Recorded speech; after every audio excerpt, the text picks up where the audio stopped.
to just think gloom. And I don't want to think just gloom. So it's a tear to understand the gravity of a situation and yet retain one's joie de vivre, a joy of life. My argument in this regard is one that you will, I don't know if I've ever actually stated, but it does play a role in my life.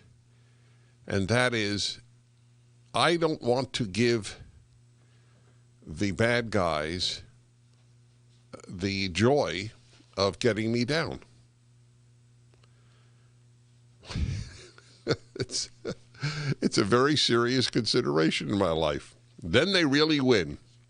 That's their whole strategy. I'm sorry? That's their whole strategy. That's their whole strategy, said the living martyr. Exactly. Depress you. Depress us, have us give up, have us just, slink home, and so on. That is exactly right.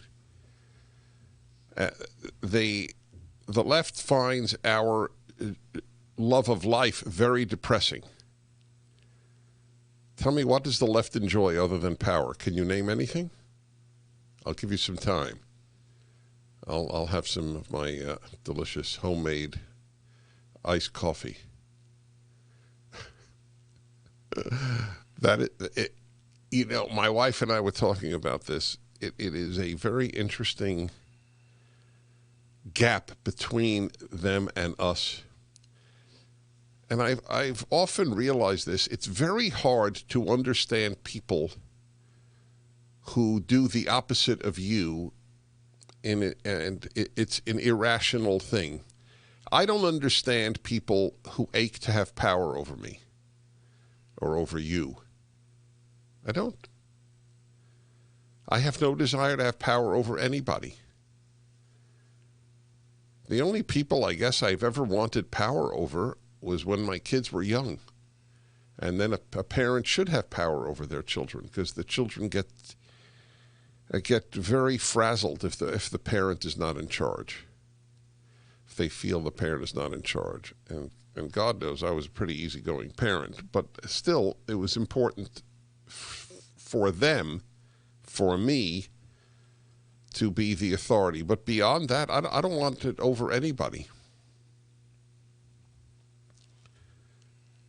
So it's a gap. And this is the problem. People who don't want to rob banks don't understand people who do want to rob banks, although that's not a perfect analogy, because in a certain sense, I would say that wanting to rob a bank is more natural or more ubiquitous than wanting to have power over other people. I mean, everybody has had to learn to be honest. Robbing a bank is just a picturesque phrase for what I'm talking about, being dishonest. People have to fight to be honest. Some have to fight more than others, but still, almost everybody does. It's natural. Most of the kids in my class cheated on tests, for example.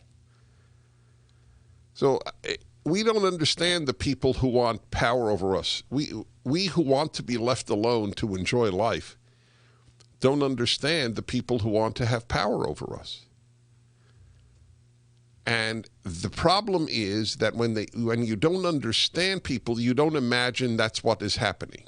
That's the naivete of the liberal. Conservatives understand what's going on. Liberals don't. If liberals understood what was going on, the country would be in superb condition, because there are more liberals than leftists.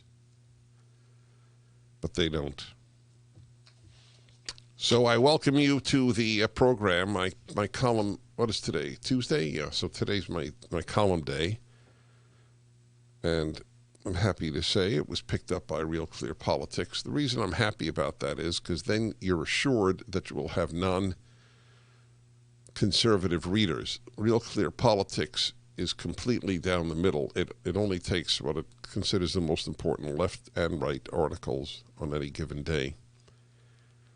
So I have a question that I pose in my column today, and boy, do I wish he would send it out.